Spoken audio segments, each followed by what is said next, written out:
Greetings, pairs, orphans, and retrogrades. We will be dealing together today on the topic, can doctrine or dogma change? And I know that as Catholics out there, retrogrades and parish orphans, you know what you're supposed to say. I also happen to know that over the last 8 or 9 years in particular, and the last 50 or 60 years in general, you think that the answer you're supposed to give to this question, can doctrine change, conflicts sharply with the lived experience of being Catholic. The answer is supposed to be no, but it seems to be yes if we judge in our post-conciliar experience.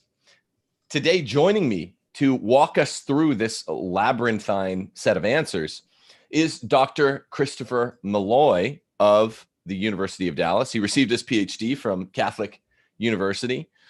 He's been teaching at the University of Dallas since 2001. He approaches the theological vocation with the conviction that philosophy and theology, faith and reason, serious intellectual research, and fidelity to the full deposit of the Catholic faith work harmoniously towards one end, the contemplation and love of truth. And you're going to get a sample today. Dr. Malloy, welcome to the show. Thanks for having me, Tim. Oh, we're going to have great fun. What fun we'll have. And, we've been talking behind the scenes here and there for somewhere between 2 and 3 years. And it's always a joy to bring on good folk, knowledgeable folk for the first time. So let me read, Dr. Malloy, the topic at hand, parish orphans and retrogrades, is dogmas here today, gone tomorrow, question mark. Interrogate this proposition. A prompt. By the way, did you get the illusion, the musical illusion? I did not. Pink Floyd. So very nice. Dark Side of the Moon. Any rate. Yeah, Dark Side of the Moon. Pre-conversion days. Yes. Admirable. Yeah, see, I wasn't being a subtle reader. This is why it is like an AP English prompt. Doctrine and dogma, here today, gone tomorrow. Prompt, Dark Side of the Moon. Light passing through a prism. I want everyone to think like Pink Floyd in your soberest sense possible. Yeah, that's right. Okay, so here are the 4 that we're going to be treating today. Really, Dr. Malloy is. 1, is hell an empty threat? You know, as a Christian, you're supposed to say, hell no, it's not. Hell no, it's not. Number 2, Catholic Church, is it not the one or only true church? Catholic Church, is it not the one or only true religion? Marriage and sexual activity, what I call sexy time, are they not ordered exclusively to procreation? Everyone out there knows, well, here's what the church supposedly teaches. We're going to go through these one by one, Dr. Malloy, and you're going to give us the answers. Why the answer is what we think it is, and the church has not changed. Now, before we do that, a couple brief notes. June 21st is the first day of summer. And as such, it's the only time of the year I get to read fiction. As such, we are doing a book club of what I think is the greatest Catholic fiction novel of the last 75 years. Father Elijah. If you want to join this book club, you have to become a patron today on Patreon, Timothy J. Gordon Patreon. Get there. Even the lowest level patrons will be free to join. I'm finishing up a Windswept House book club on the Quite Frankly channel, and that's been great fun and a huge success. But yeah, great success. So we're doing it here on our channel, Father Elijah Book Club. Become a patron today. Timothy J. Gordon's page at Patreon. That's me. I'm not plugging someone else's. Get there today, and all patron levels will join. Also, like, subscribe, click the notification bell on this video. Please, a lot of people like and subscribe, but don't click the notification bell. You got to do all 3 in triplicate. Also, I've been admonishing folks prior to the midterm elections later this fall to get the holy heck out of your blue state, get to a red state, go to realestateforlife.org to do so. You know, that's a big mission of this channel. getting to a red state, because that's just the first step. We all have to be grouped together. More marching orders later. Go to realestateforlife.org. Okay, and now we can get into this question. Dogma, here today, gone tomorrow, with you, Dr. Malloy. Can we run through the first of these? Why is hell not an empty threat? Yeah. Well, I mean, what about the general topic, dogma, here today, gone tomorrow? Just, I mean, people these days are utterly confused that dogmas seem to be open to change, or that they have changed, or this or that particular one has changed. So at any rate, hell, what you'll hear many people say is, the mantra is, the church has never defined that any particular person is in hell. That's one of the things you'll hear. Yeah. The other one you'll hear is, the church has not defined that anyone in general is in hell. And so, and that's true. Both of those are true. There's no dogma of the church that any particular person, such as Judas, is in hell, or that anyone, or that hell is populated, like that, framed in that way, right? But then people launch off from that to entertain the real possibility that hell might be empty. And we know these. So you want me to elaborate that position? Sure. Maybe first, for starters, could we just go through the basics on doctrine, the basics on dogma, why it's not here today, gone tomorrow? How, first off, what is the difference between doctrine, it's just a teaching, and dogma, it's something that's been defined in the strictest sense, right? And what game is afoot? What game are they playing out? What parlor trick is happening when we say, if you're a modernist or a modernist adjacent, and you play that game where you say, well, the church has never defined dogmatically that Dr. Scholl's helps my shoes smell better. Well, they haven't, but it's definitely true. It's definitely true that the principle of non-contradiction obtains, and the church has never defined that the principle of non-contradiction is real. So what's the game that they're playing when they say this? I think sometimes they even play this game a little too much on good places like Catholic Answers, or I say even EWTN. What do you say, Dr. Malloy? Well, yeah. So the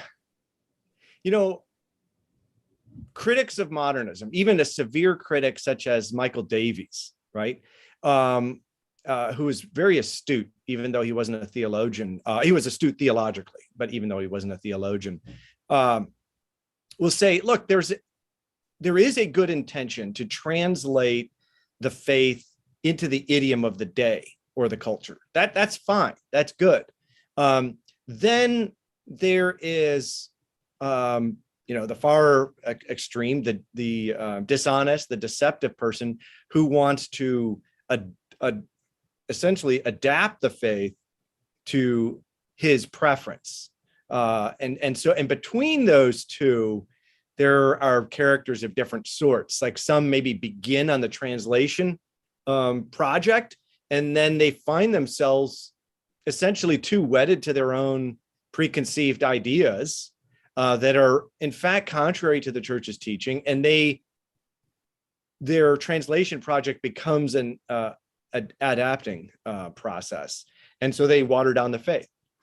So there's a lot of players, I think, involved. If you look at the last 150 years, end of the 19th century, there were people that were interested in translating, but then there were the modernists that essentially adapt, and they knew what they were doing, right? And so the game that I would say the renegades, I like to call them the renegades, not retrogrades. Not to be confused, it's a whole different yes, play. not to be confused. Yeah. But so the renegades, that is, they are rebels against the Catholic faith, the deposit of the faith, and they often will disguise their effort as an effort to translate, but as a matter of fact, and some of them may have mixed, motives and whatnot, and be confused, but many of them are in fact no longer really practicing Catholic theology. They no longer recognize that their starting principle must be accepting the entire deposit of faith, and then moving forward from that,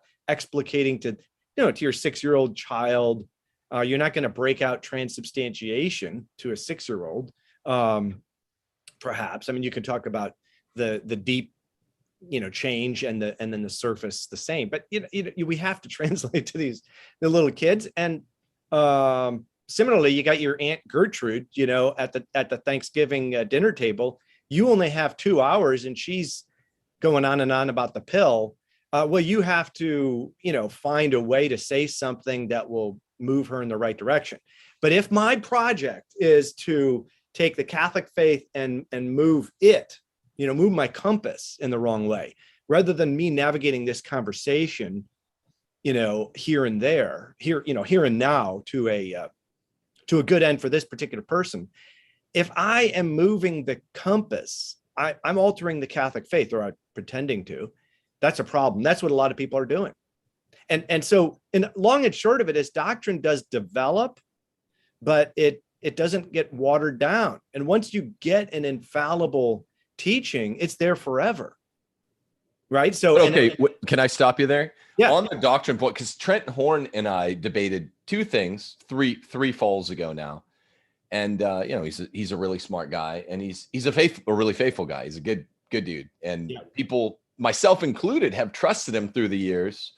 I think he's wrong about feminism and the death penalty in the church, but not a lot else. But we started this ancillary discussion on what the development of doctrine requires. And I was offering an interpretation of the interpretation that doctrine can develop, that it just means particularization, specification, right? Moving from the generic to the specific. It actually means that you are giving more and more and more teeth to a doctrinal admonition. It means you're actually probably getting more strict. If anything, it means you're getting more particulars. That's all development means. And Trent wasn't too specific, but he seemed to be giving into the way of the world, which says, oh, well, doctrine developing means doctrine can change as long as it's dogmatic. What do you say, Dr. Malloy? Well, I would say this. There's two things going on with regard to your more and more teeth. I like that analogy, and I would say that regards the level of authority of a particular teaching. So the Immaculate Conception is a good example. What you have with that is, I don't know, starting around probably the 14th century, maybe even the 15th century, you begin to get local approval for this or that thing, and even papal, right? So, hey, can we pray in this way, et cetera, et cetera.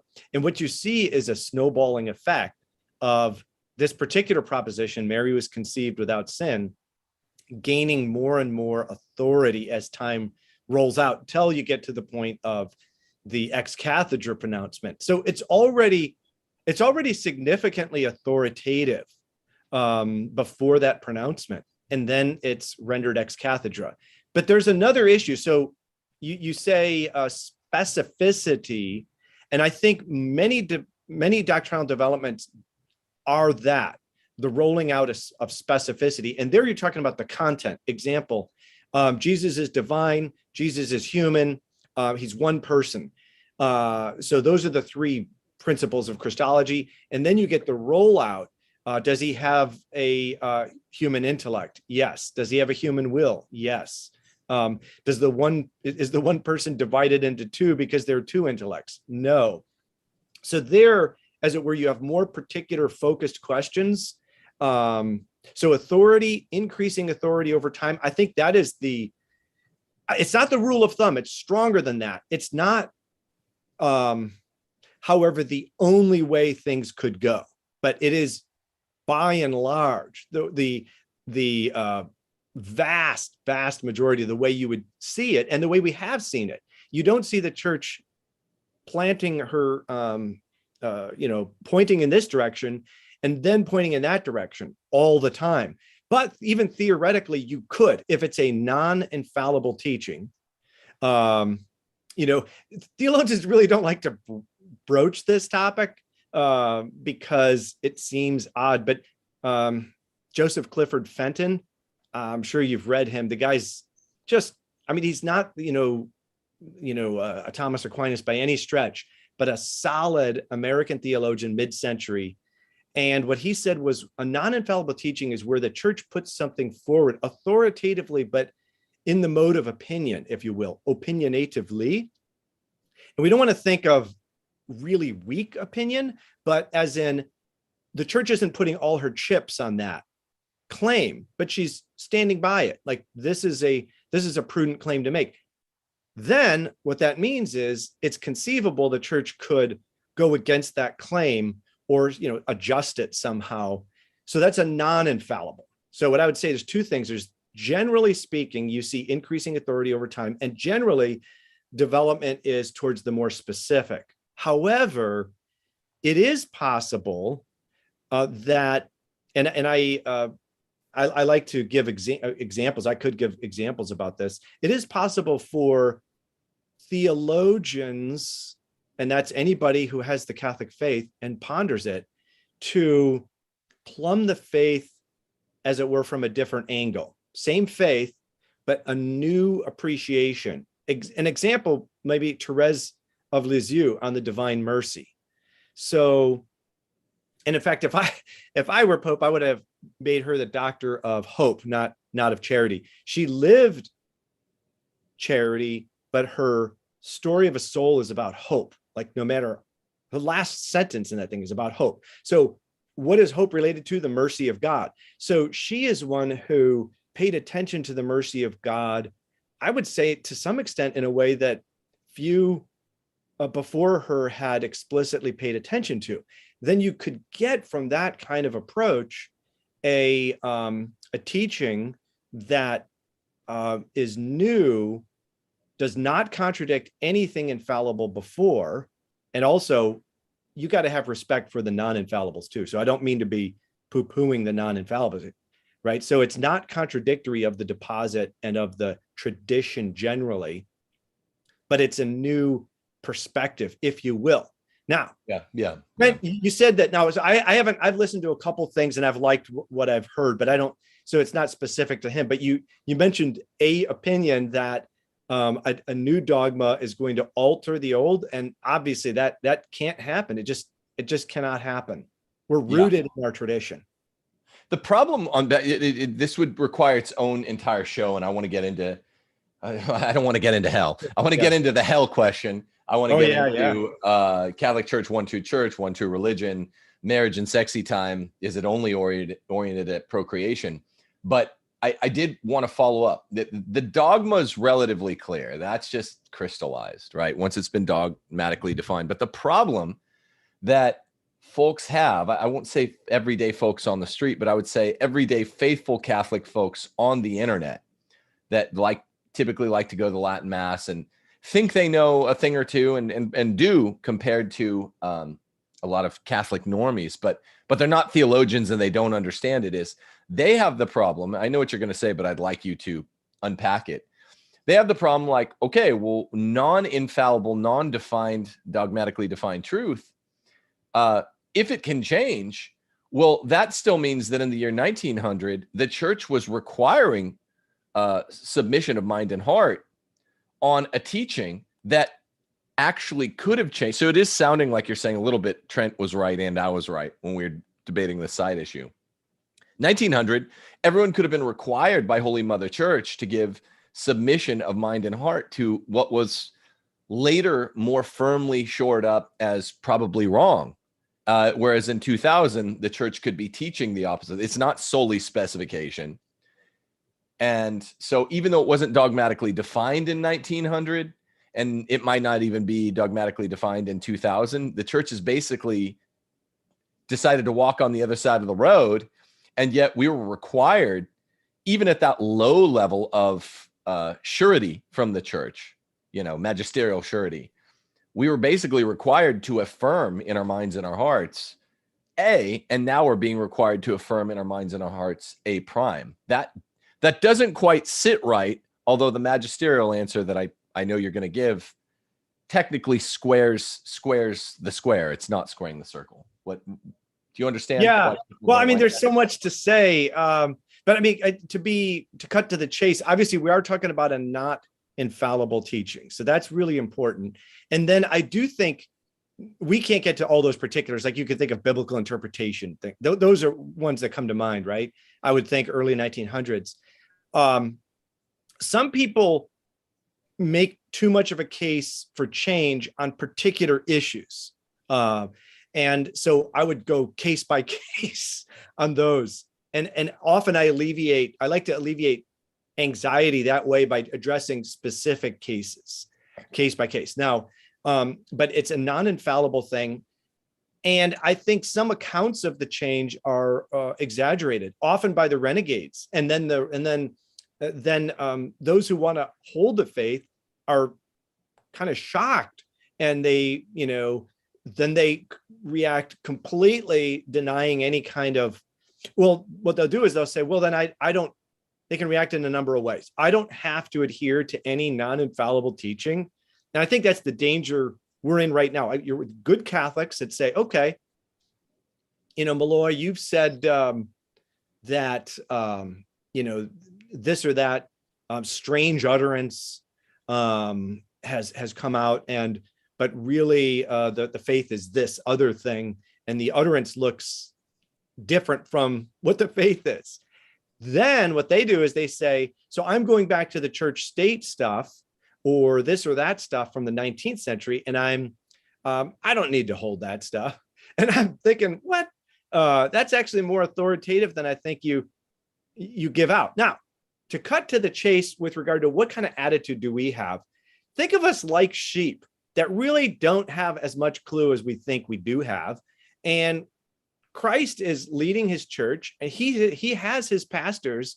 If we go and throw them all off their thrones of judgment, then we're doomed.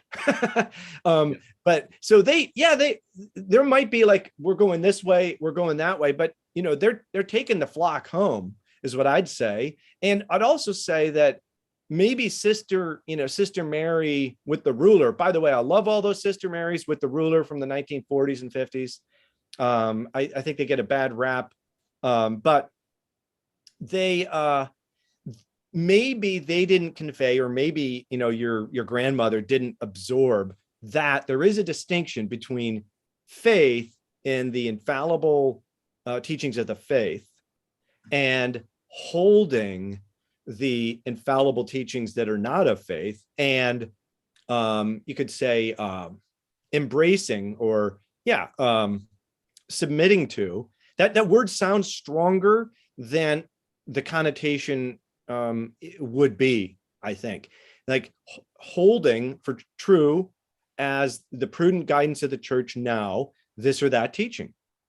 So there are differences in our, and if we make them all the assent of faith, then we've done a disservice to the subtlety of being a Catholic.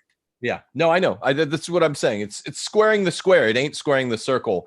It's not satisfying to.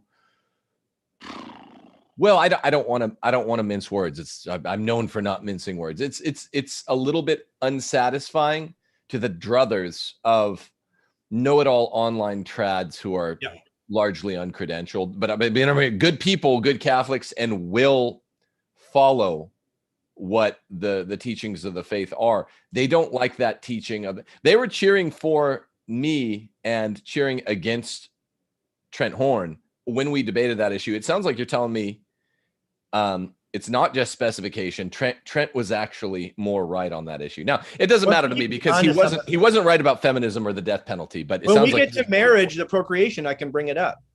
Okay. Let's let us move on. Okay, so first, just get this out of the way. Issue number 1 of the 4 big ones. Then I have a couple test cases. Dogmas ain't going away. Yeah. Let's get into hell, Chris. Let's get into the hell question. Awesome. Is it an empty threat or not? And why in the hell can't the teaching on hell ever change? Yeah. So first of all, many arguments are made to depopulate hell. And the most famous, eventually it'd be great if you tackled that, is not the most famous. The most famous is right now in the Catholic world is Balthazar's. Yeah. Right. The hopeful universalism, as Bishop Barron calls it. Yeah. But the stronger argument, frankly, is David Bentley Hart at Notre Dame.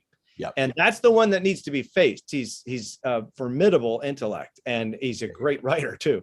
But at any rate, not that Balthazar isn't very skilled with the pen. He is.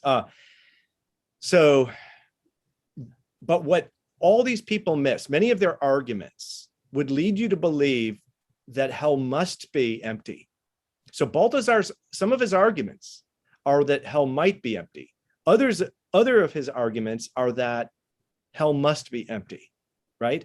And my response to that is to say, what about the devil? Yeah. Devils are people too. A little Dr. Seuss in there. Right. So the devil is in hell. And this is a infallible teaching of the Catholic Church. And no one who's in hell gets out of it. Like, if visiting is one thing, a la Dante, but being damned, no one gets out of that state. Right. So there are all the demons. And once you get that on the picture, then you have to just start distinguishing, God did will.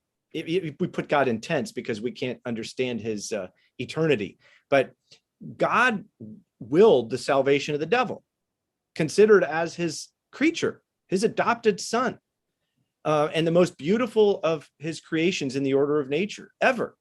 Of course, you have to distinguish the incarnation with that, but right, he's in hell.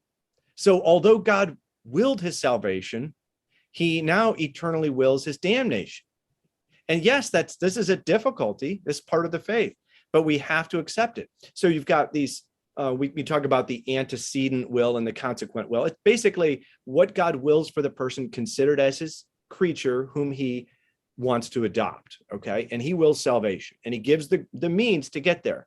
But what does he will, as it were, in light of the decisions and that the person has, as it were, finally made? Mm-hmm. Then he wills a just retribution. If you've cooperated with and accepted his grace, eternal salvation. If you have rejected it, eternal damnation. And it's that simple. So then a lot of things, Balthazar will say, hey, is God would be tragic if he loves someone and that someone is in hell. Well, right. Then God must be tragic because there's the devil. So in other words, that destroys a lot of arguments. Then we get to the human side of things, and we can look at that if you want. Yeah, let's have a quick look at the human side of things, because that's really what these Balthazarians and Origenists are after. They want to be able to have their cake here on earth and then eat it too in heaven later, right? They care about humans. That's exactly, honestly, I do wonder whether some of this is I don't want to use the word on your show, but a status quo. Like I have my modern Western lifestyle, put it that way. Okay. And, technology is good. It's awesome. So a lot of these things are good. And we would try to get wells built in Africa so that people could drink water and all that. But if I'm just trying to keep my status quo and have a darn good time here and then have a darn good time in heaven, that just something's not sounding right there. All right. So the humans, Jude, you go to the epistle of Jude, and right there makes an analogy between the demons who are in the eternal chains right now, presently, and the men of Sodom and Gomorrah, who are right now undergoing an eternal punishment and therefore serve as an example. So they are an example, not by way of an empty threat. And that's essentially what, when you get down to brass tacks, that's what Balthazar is proposing, is that they're a potential threat. So possibly an empty threat, let's put it that way, but a threat, just a threat. But Jude, in fact, says that they're there now. And to add to that, you've got things like the church's liturgy, which she prayed for a good number of centuries on Holy Thursday at Vespers, and then again for the office on Friday. And it may even be a collect for the liturgy, Good Friday liturgy. O God, from whom Judas received the punishment for his guilt. That's how the prayer begins. And if you go to Tenebrae on Wednesday, by the way, this is all extraordinary form, right? You're not going to see this and the New Liturgy, which is valid, but you're not going to see that kind of incisive language. Tenebrae is all about Judas. And so I just went to Wednesday Tenebrae for the first time in my life this past, Holy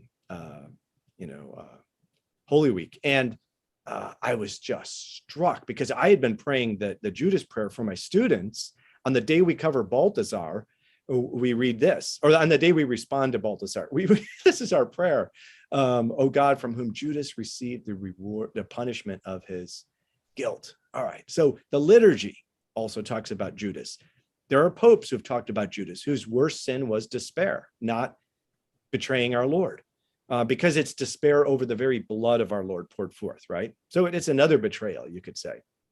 Right. And then we've got all the, by the way, Peter, and there are various other apocalyptic texts in the New Testament. They're talking about these men are there now, and they were punished for their unbelief. Hebrews, they could never enter God's rest because of their unbelief. Then our Lord, that saying is just so remarkable, where the gate is wide and the way is easy that leads to destruction, and many take it. They're on it. Whereas the gate is narrow, the way is hard that leads to life, and few find it. Find it. Yeah. If you look at what he has to say with regard to the men of Capernaum versus the men of Sodom, the comparisons he makes, it's like an a fortiori. If those in Sodom are condemned, you are going to be condemned. Right. And so what we're doing, we're emptying prophecy of, we're rendering prophecy to be merely the extrapolation of the biblical writer about his present experience. So it's no accident that Balthasar cites Karl Rahner in his defense of his scriptural reduction of these prophecies that many will say to me, Lord, Lord. He reduces them all to threats, essentially. Yes. That could be fulfilled, but might not be. They also cite the Fatima prayer, which is, I think, bad grammar in the Fatima prayer. So I think it's just a compositional error, right? That last line does not, we really all especially need to be saved, but you need these special graces for those who, have fallen away. So this is news to me. You're telling me that they are using the Fatima line to say we're praying for those who are damned? Yeah, I think I remember that appearing in Word on Fire. That's I'll have to look at that. That's ridiculous. I mean, it's like taking the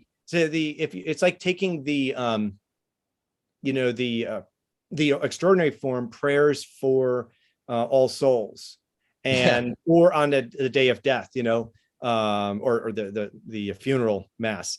So it's like save them from hell. Well, no one ever interpreted that as literally take them out of hell. It's hell is something. If I've committed a mortal sin, and many of us have, if I've committed a mortal sin, then that's really what I've truly most me merited. It's by God's grace that I'm lifted out of this situation. So for the rest of our lives, and all of us, because of original sin, we can look at hell and say, God, thank you for delivering me from that fate. Right. And so the prayer is not meant to be, let's pray for it. Is someone taking up prayer for the devil? Yeah. This is absurd. So, but as we move, let's do this. Parting shot on, is hell an empty threat to the Origenists, the Origenites, whatever they're called, the hopeful. Well, there's all these different kinds of universal. Why is it so of such popular import, Dr. Malloy, among non-renegades? I mean, I understand the psychology. We want to have our cake and eat it too, but what do we say about, I don't know, Ignatius Press continues to publish books on it. Bishop Barron, now he's not just an auxiliary, he's an ordinary. He's going to be an ordinary bishop. He continues to teach through his books, at least, that there is this realistic hope. So why, if they're not themselves renegades, with such clarity of teaching that you're presenting now, why do they persist obdurately in teaching the wrong thing? What's going on? So, well, obdurate, I don't know if I'm going to join in with that because of the way the pastors of the church have decided to pastor for these last 70 years or so. And there are very few corrections. You get a Sri Lankan theologian excommunicated, and you don't get Sheila Beeks excommunicated. I mean, you don't get Hans Küng, as far as I know. He was not excommunicated. So this is a very problematic, medicine of mercy. That's fine, but is it working? That's another question. But as a matter of fact, it's being practiced. Okay, this non-condemnation. So in light of that, I'm not going to call someone obdurate, but I would say first, there is always a grain of truth, and the grain of truth is the mercy of God. And I could be the most foul Uvalde shooter ever, and the last minute before I take my dying breath after being shot by the brave border patrol person, perhaps I remember grandma's religion, whom I just shot, and say, forgive me, perhaps. And the divine mercy is mind-blowing. The problem is people don't have the balance of someone like Garrigou Lagrange. And if you read his Everlasting Life, he's constantly saying, God's mercy is there for the last minute of your life. I mean, now and up to the last split second. But realize that hell is not an empty threat. So he does both. I don't see these people doing both. So I think they're myopically focused on the divine mercy. They're not looking at justice. And frankly, they like having beers with liberals. They like having beers with the world. I like having beers. It would be, I mean, like, how many of us like to do mortification? So I like having beers, not with liberals. So that's not a good time. Yeah. See, and that's the whole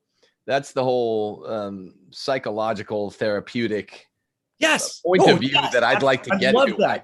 Why do you guys like having beers with liberals unless you are? But that's a whole other headache, man. Just the Bishop Barron has been presenting several of us, and he's going to have to remain an enigma wrapped in a riddle, wrapped in a beer with a liberal for today, because we just well, here's what, if you want to translate the faith to people, so you love the people, and then they're doing this thing, and you want to get to know them, so you spend time with them. I do think that's part of it too. So we spent time with the people, and then we forgot whom we were serving. Yeah, I mean, look, let's use this. I'm gonna leapfrog to what I had down as item number 4, because we can roll 2 and 3 together. The church's true church, true religion. But because spending time with the people is a dangerous honey trap. Spending time with your flock, with your sheep, as a pastor or as a bishop, the ultimate super pastor. Well, it's also your duty, right? But I agree. It's so easy. Let's say I get a country club membership. I'm the pastor of such and such priest. That's, it's fine. There's nothing wrong with that. But then, it can devolve quickly. And you take off your collar. You don't want to be known. Yeah. Where's the salt, man? Where's the cinnamon? Yeah, exactly. Well, the cinnamon is Balthazar's example. But it's true. You need just a little bit of cinnamon in the world, Yeah. A few priests. I think that's what some of the bishops call each other, cinnamon and sugar. All right. So let's, no, I'm just kidding. I don't know that, as a matter of fact. But so what I meant is, this is a natural conceptual bridge to marriage and family, because the main visual presentation, if I'm a pastor at a church, a big typical Novus Ordo parishes, I'm looking out at a congregation of spaghetti strapped women, and that doesn't bother me nearly as much as spaghetti strapped women and disinterested, glazed over, sort of cuckolded men who have had 2.1 children per household. And that is not that's not possible. That's not feasible for a bunch of people of God, as they like to be called now, to be accomplishing without the use of artificial contraception. It is not, you are not going to get a bunch of Mormons who take their thing very seriously, judging by their numbers at Target when I see them, versus you're not going to get the Catholic. What state are you in? Oh, I'm in Mississippi. I don't see too many Mormons. It's all Baptist here. But when we visit Utah, we've got yes in-laws in Utah, and they're serious about it, man. They have their 6 kids and their 7 wives. Yes. They are living it to the teeth. So, but Catholics, you're looking out as a pastor, and you're like, I'm sure these people in these marriages, have their sexy time, but they're not having the natural fruit of their sexy time, which is big families. And, so these pastors are not teaching, look, I'm being assaulted by what I see here. What do you say? Yeah. What is the end of marriage and sex? And the end is procreation. And this is the constant teaching of the church. I like to go back to Genesis, and, you look at the cycles that God is establishing night and day, right? And then plants, day 3, seed. So it's all this, creating cycles essentially.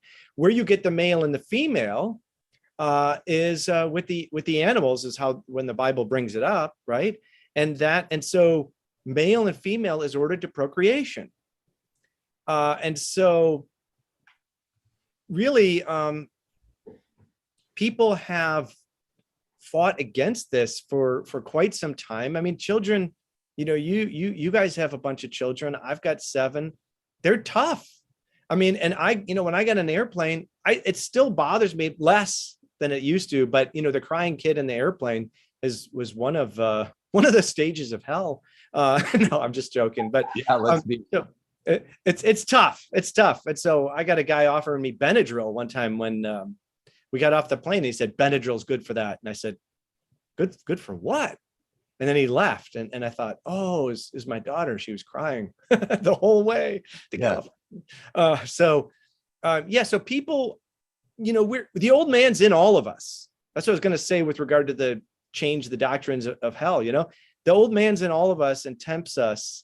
And so we kind of, we want to live the dream of, going off and shooting off. And then the next kid comes along, you got another 4 years of, 2 years of poopy diapers and, 5 years of irrationality. So it's difficult. It's also beautiful. It's the greatest thing. And but I don't mean to undermine the beauty, but to be realistic about the challenges. So I think that's one of the reasons.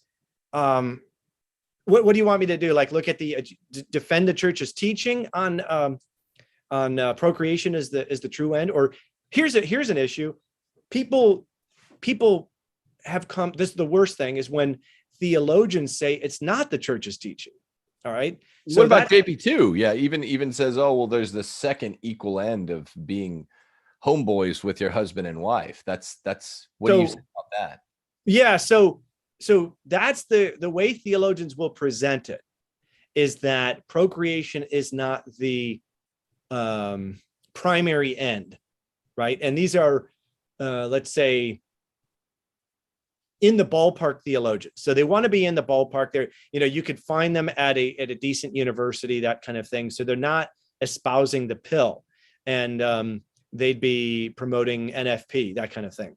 And so they're going to say there are 2 primary ends, which is like, there are 2 ones, Yeah, there are 2 ones. Like one. But I would say 2 things with regard to this. One is that it's beyond, it is infallible teaching that procreation is the end of sex and marriage. All right. I think you could make an argument that it's also infallible that procreation is the primary end, but there's absolute consistent teaching procreation is the end. Therefore, any engagement of the sexual powers outside of lawful marriage open to life is immoral, and gravely so. So whether it's masturbation, sodomy, etc., or fornication outside that or contraceptive, right?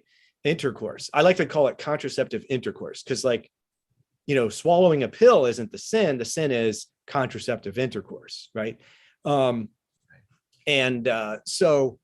I would say that you could possibly make an argument, although I don't like to make that argument, because I just think that there's some questions I still have, that the primary end is procreation, but it's unequivocal that procreation is the end. All right. Now, JP2, Vatican II, did not use the language of primary and secondary, right? So it's famous, Vatican II Gaudium et Spes did not use that language.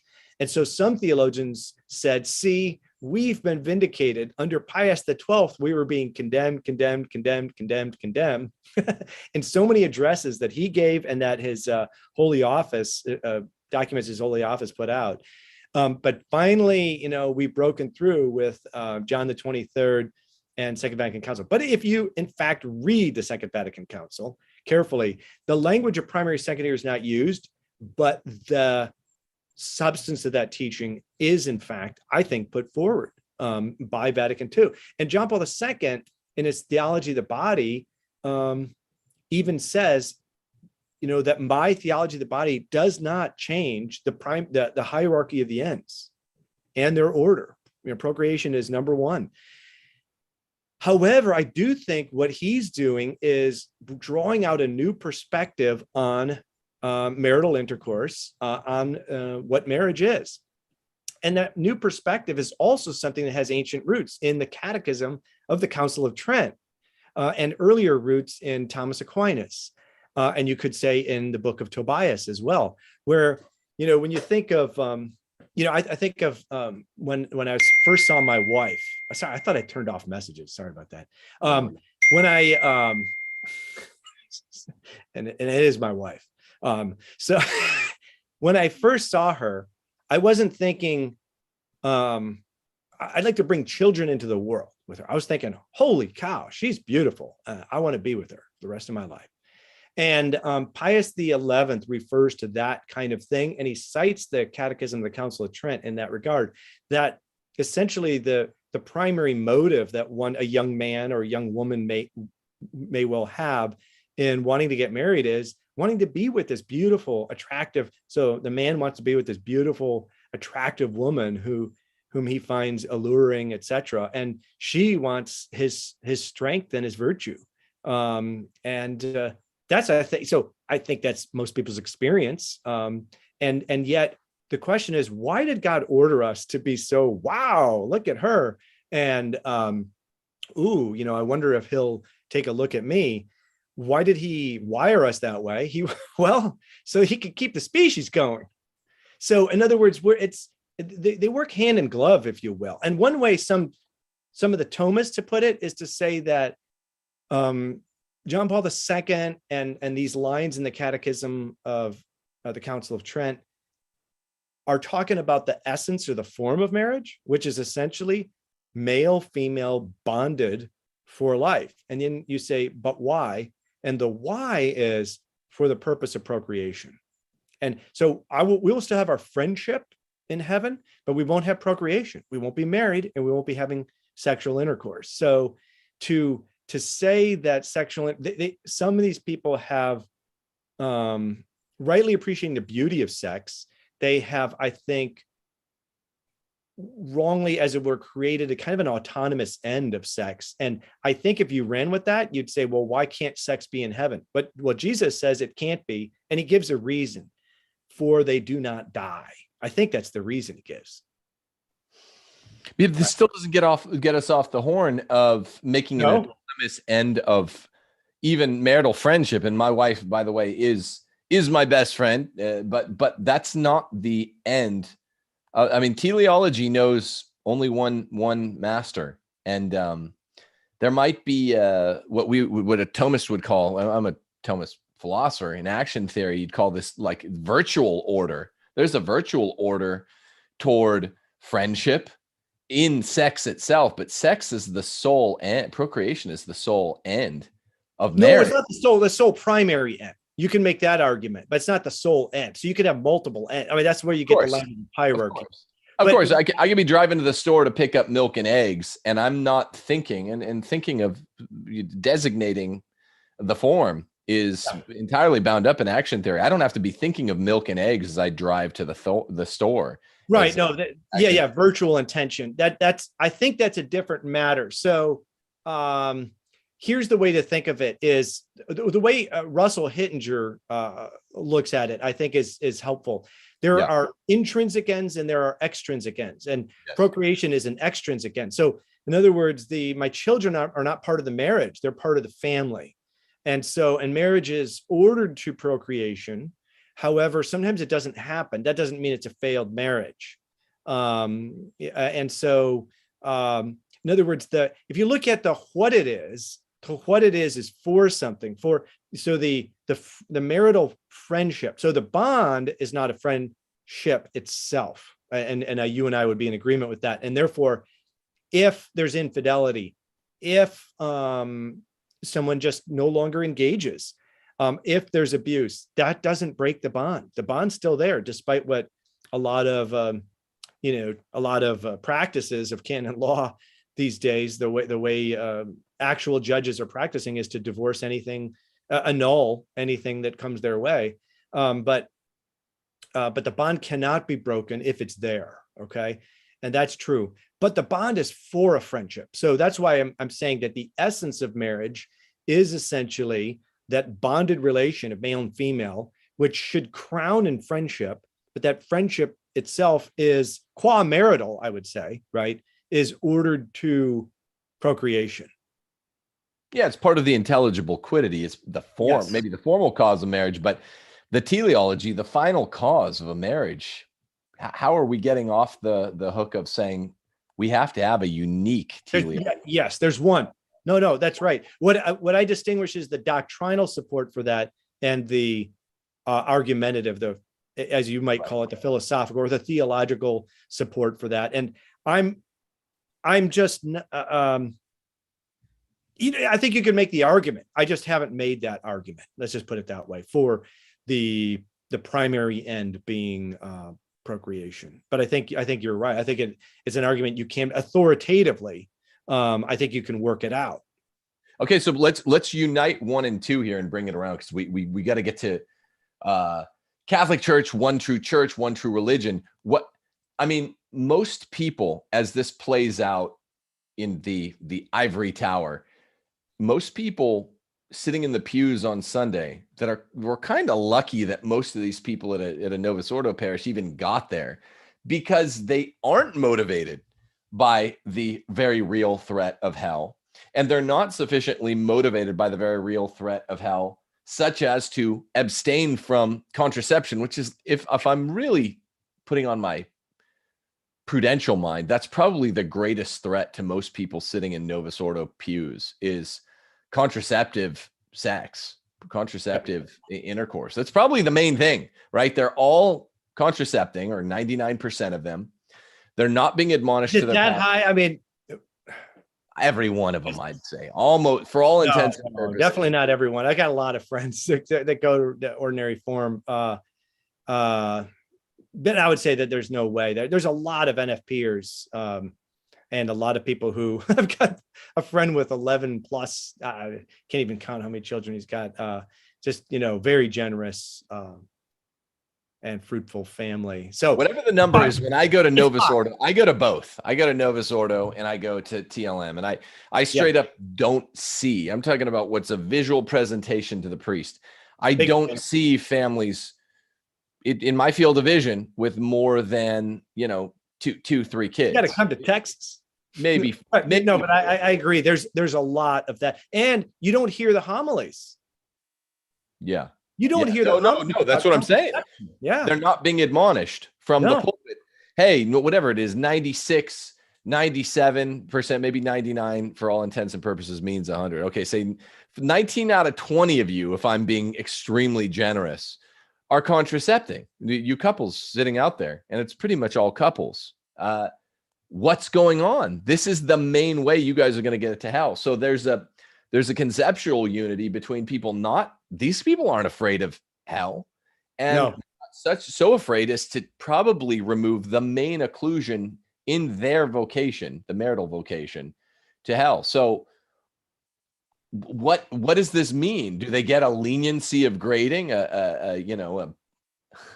Is God grading on a curve because the pastors aren't telling the people hell's real and this is the main way you're probably going to get there is through the loins, even if you're not? Well, I do think that God is going to judge us according to what was available to us, and so that pastor will be more deeply in hell than those people, right? But there is also the that here's one of the biggest problems in moral theology these days is this whole business about invincible ignorance. So you're going to broach a moral topic like homosexuality or drunkenness, and like the first thing before the horse is out of the gate, someone says, but culpability. Right. I don't really care about, so we do care about culpability, but it should be one of the last things on the conversation topic. The first thing should be, because the first precept of the moral law is do the good and avoid the evil. Immediately, for anyone who's living a worthwhile life, that is the examined life, the very first question after that precept is, what is the good? And that's what the rich young man asks our Lord. That's what, the guys testing our Lord said, what's the greatest commandment? But essentially that's what it all, gears around is, what is the good I must do to have lived well and be in a state of fulfillment at the end of my life? And if you're not asking that question, which many of us are not, you're not living a worthwhile life. So yeah, good. All right. So let's take it to maybe a less practical issue for lay people, because if we're talking about, the sensus fidelium, the people that are getting themselves to mass, at least they're getting themselves to mass, but what they're going to hear. Yeah, they were. Yeah, let's say that. They were from their pastors now. And again, we're kind of implicating in some ways, enthusiasts of the council like John Paul II. Is, of course, the Catholic Church the one true church, one true religion anymore? The answer is yes. But the equipoise struck by the church has changed so much before and after the council. So, and then you get Bishop Barron. He's always sort of our litmus test, telling Ben Shapiro, when Ben Shapiro interrogates the question, must I convert to Catholic to get into heaven? And he says, well, Jesus is the privileged path. And he, of course, that carries with it the sacramental reception of Jesus in the one true church. The privileged path. I think this is the sickness, right? Looking at Jesus as the privileged path instead of the unique path. What say you? Yeah, absolutely. So there is a solemn command. Pope Leo XIII just simply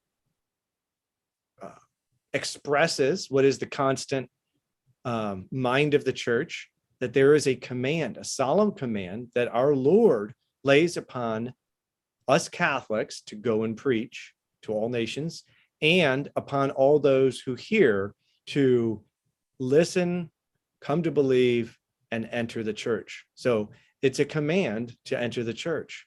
So is that ever spoken of these days? It's not. And that's an unbelievable disservice to Catholics, for one, because then they're thinking, I guess I'm just part of a club. I think I'll, and we've seen so many people, big names, leave the church recently, for orthodoxy or whatever. And then if you follow their trail, things devolve from there often enough.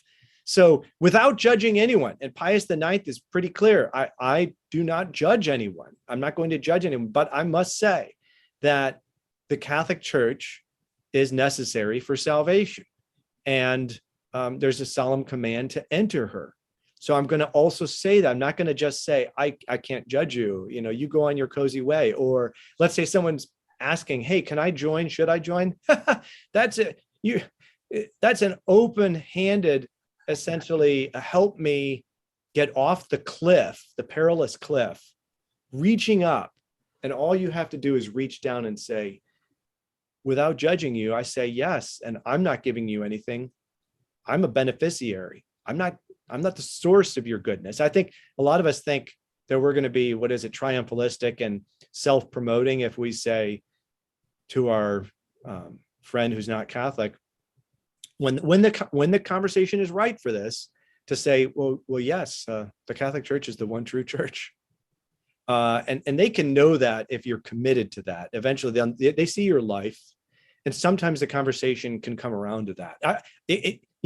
We do have the caricature, and maybe it's a reality here and there, of the angry Catholic who's going around saying, outside the church, there's no self, and is something like that, and all they are is grouchy. That's not what Christ wants, but neither does he want people hiding everything that he said under a bushel barrel. Right. So this is insane. And so, yeah, but you know what? There's like several necessities of the Catholic Church. And here's the thing, is the necessity that I started with, the command, that is something that if I'm not aware of the command, and that awareness is something that like I can't tell for someone else, there is a certain psychological dimension. Not just if I put up a website that says outside the church, no salvation, and someone non-Catholic bumps into it, that doesn't mean they're aware. So I can't judge what that means in terms of culpability for another. But so there is a thing called invincible ignorance regarding that. And I like to say, hey, are you seeking the good life? Yes or no? If you're not seeking the good life, then you've got a big problem. Your whole life is a non-project. It's a non-starter. It's a, what do you call that? A nothing burger. But if you are seeking it, then, well, I've got some claims. I'll tell you what my truth is. My truth is that you're part of my truth, and that you need to enter the Catholic Church. And these are the signs of her divine institution. But there's a second necessity of the church. And that is, let's say the person is invincibly ignorant. They go their way. Well, they don't get the grace of the Eucharist. They don't have the grace of baptism. They don't get the grace of confession. And how did I do in the first 3 months of COVID? Not well. So, we're starving. We need the sacrament. So what's another implication of this privileged way business? And even worse, I should say, it's the Ronarian theory of the sacraments. That is the big problem, in my opinion, the big problem. What's the Ronarian theory? The sacraments express what I already am. I'm this beautiful gift to the world. And I'm exaggerating here a little bit, but he caricaturized so I can get away with a little bit. And then, so what happens at baptism? The community announces the fact that I was already given grace before the baptism. That's what it announces, even if I'm an infant. So that's his theory of the sacrament. So if you can't get there, well, at least it's in you. So you can't do the cultic ritualistic thing, but you've already got the grace. That's a big problem. So the second necessity of the church is she's got the means to help you find your way to heaven. The third necessity of the church is she is the mystical body. She is the only place of sanctity. So that invincibly ignorant person, it's possible that person's in the state of grace, right? And is believing God and wants to do God's will. And right now is not yet convinced that because of these or that homosexual predator priests and bishops, etc., because of financial scandals, because of all the confusion in the church, lack of clarity, ugly liturgies and felt banners, that they don't really want to join this church. They might be in the state of grace. I'm not to judge, but if they are in the state of grace, they are spiritually in the church. They're not members, but they are spiritually, mystically. This is the way Fenton puts it, Joseph Clifford Fenton. They're spiritually in the church. That's rooted in Bellarmine. So I know some people who rightly want to stress outside the church, no salvation. They miss that someone who's not a card-carrying Catholic might actually be in the heart of the church. They're not members, but they are mystically in the church. And if they're not in the state of salvation. Yeah, but I mean, doesn't it risk almost like ecclesiastical monophysitism or something, to be like, well, you're spiritually in the church, but you're formally in the church, but not materially or something. But people out there are going to be scratching their heads. No, I don't think so. It's just part of, again, being a Catholic is we're a deep religion. And, people like St. Augustine are not lightweights. And if you want to reduce the faith to the 10 propositions that you can memorize from the Balthazar Catechism, then one of the priests in my parish, Latin Mass parish, says, I don't want Jeopardy Catholics. And he said, I do want them, but I want more than that, right? And that's absolutely true. So the Baltimore Catechism, awesome. Great. I love the thing. But if you reduce it, let's say you're a really smart kid, you're 17, you're into computers, you're really sharp, and you think, oh, the Catholic faith is simple, I got it down. I got some news for you. You do not have it down. It's way above you. And that includes these kind of subtleties with the fact that someone who's not a card-carrying Catholic, we know card-carrying Catholics can be on the way to hell. That's obvious, right? Homosexual predator priests are, walking their way to hell. They can repent, obviously, and God's mercy is there. But we don't want to reduce the faith to what we learned through 7th grade and then move on with our adult lives with these great intellects that some of our kids have. I'm saying the faith is above us. And so it comes to things like even that a non-Catholic might be mystically a member. Now, they don't have the sacraments. So they're in a state that Pius XII says is precarious. They don't have the way of certainty in their way. And that's why we have to reach out to them. And they're more likely to say yes to that reach. Yeah, that's good. That's good. Well, people don't know out there, parish orphans and retrogrades, that we have gone through three and a half chapters in really, really, really rough and ready fashion from Dr. Malloy's book, False Mercy, which is an amazing book from Sophia Institute Press, where he goes through a number of these dogmas that ostensibly were here yesterday and gone today, if I can correct chronologically for context. And it's a great book. You guys should go pick this up from Sophia Institute Press. It's called False Mercy, Recent Heresies Distorting Catholic Truth. And it's really, really, really straight talk from Dr. Malloy. Did you have any parting shots, Dr. Malloy? This has been great, and I've really appreciated your time. A parting shot. I had a chapter in there that I'm going to try to publish elsewhere, but the editor understandably said no. And what the chapter was about, like bolstering people's faith. Because honestly, if you're like me, you have nights where you're like, what's going on? Is this whole thing a sham after all? And I just say, no, it's not a sham. Classical apologetics says there are ways you can argue for the divine institution of the Catholic Church. Those arguments are very powerful. And the objection to them is the state of the church right now. That is the objection. So the classic signs, longevity, same government, 2,000 years, or at least you could say 1,900 years of absolutely verifiable identity of government, sprawling all over the face of the earth. So the Mormons have kind of an identity of government, and they're only beginning the sprawl. Let's look at them in 300 or 400 years and see how many splinter groups we've got. I'm sure we'll have them.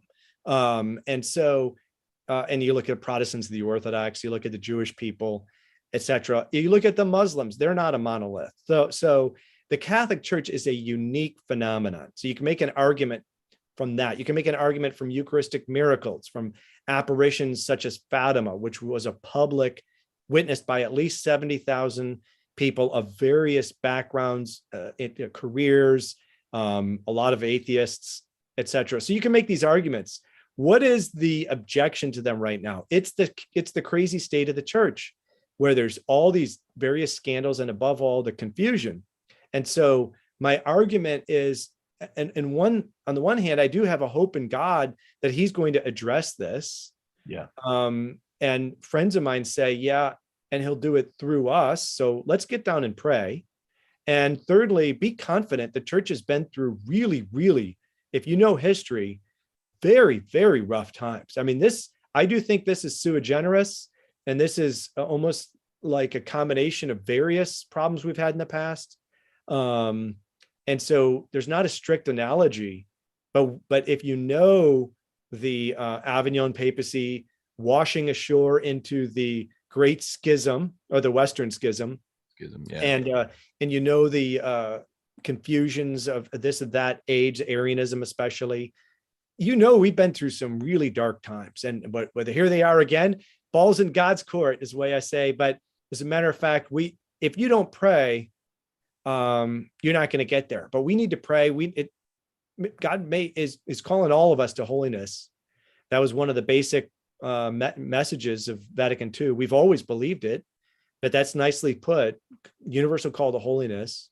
Priests are higher than non-clerics, and your daughter that you ship off to the convent, she's got a higher calling than you do. But that doesn't mean you can't reach the heights of holiness. And maybe she's lazing it out, What of I'd kick myself if I didn't ask.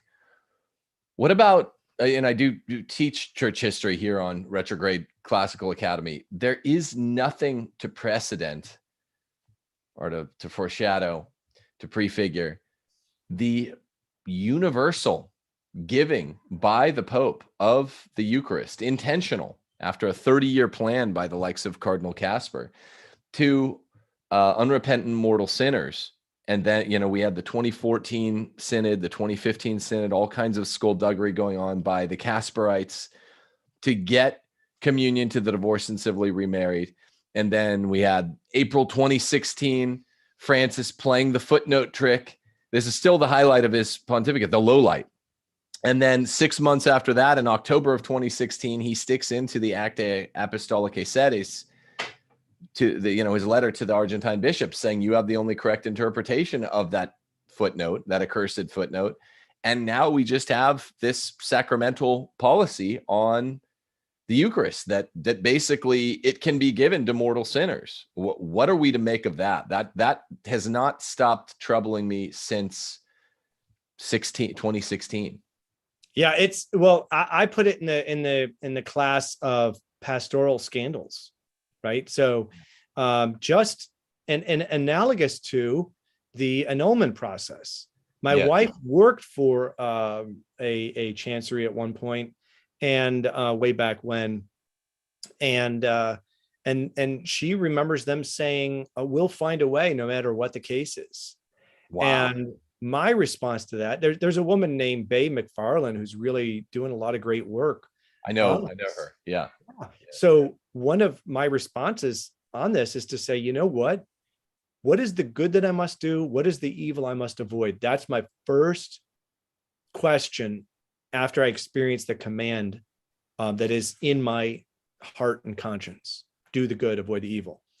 And if I don't come to the annulment process in that way, in other words, with a discernment that I believe that one of us had an impediment, immature, whatever, and I want the church to discern. I want to pray over that first of all, come to a firm conclusion, and then present that to the church. If I don't proceed in that way, if I go there to get an annulment, I'm wrong on page 1 of morality. So, but what's going on is annulment. What does that do to you? So you and Steph have a beautiful marriage and whatnot, but those days when you have those arguments and you're thinking, hey, people are getting annulments left and right. I mean, what if you had an argument that went on for 6 months and, nagging and this and that and other thing, that could really wear at someone. And then you look and you're saying, well, the church doesn't even believe in this anymore, because look at the practice, if the law of believing places the law of praying places the law. Well, the law of practicing kind of is putting in doubt the law of belief here. And so that's a threat, by the way. That practice is a threat to all the validly married people.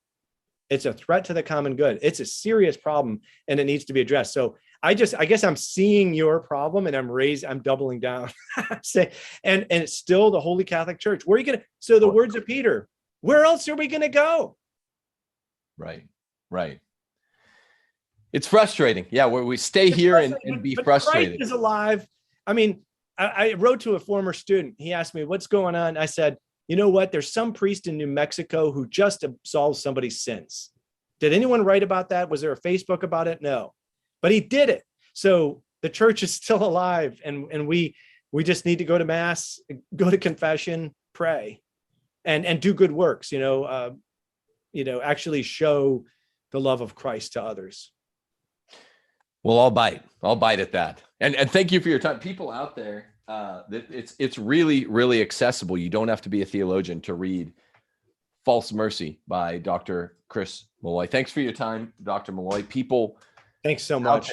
Yeah, thank you. Great topics. And that we only went through a couple of the chapters. It's all super accessible and super precise. That's what we need in these times. Folks out there, stay faithful to the one holy Catholic Church. Love your spouses. God wills your happiness. Deus Vult. Peace.